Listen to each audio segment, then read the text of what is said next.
May 29, 1 Samuel 15. Test it again. Now go and smite Amalek, and utterly destroy all that they have, and spare them not. 1 Samuel 15:3.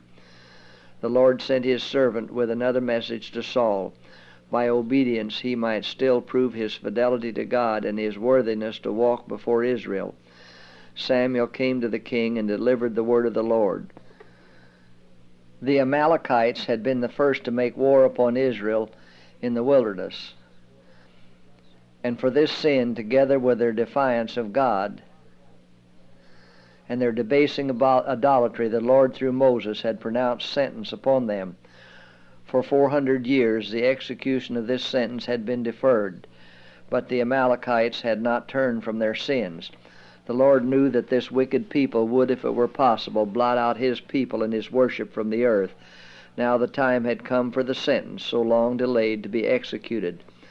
The forbearance that God has exercised toward the wicked emboldens men in transgression, but their punishment will be none the less certain and terrible for being long delayed.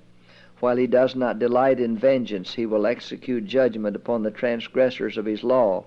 He is forced to do this to preserve the inhabitants of the earth from utter depravity and ruin. In order to save some, he must cut off those who become hardened in sin. And the very fact of his reluctance to execute justice testifies to the enormity of the sins that call forth his judgments, and to the severity of the retribution awaiting the transgressor.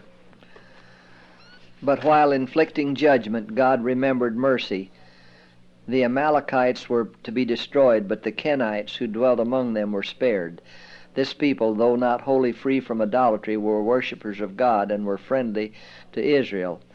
Of this tribe was the brother-in-law of Moses, Hobab, who had accompanied the Israelites in their travels through the wilderness, and by his knowledge of the country had rendered them valuable assistance.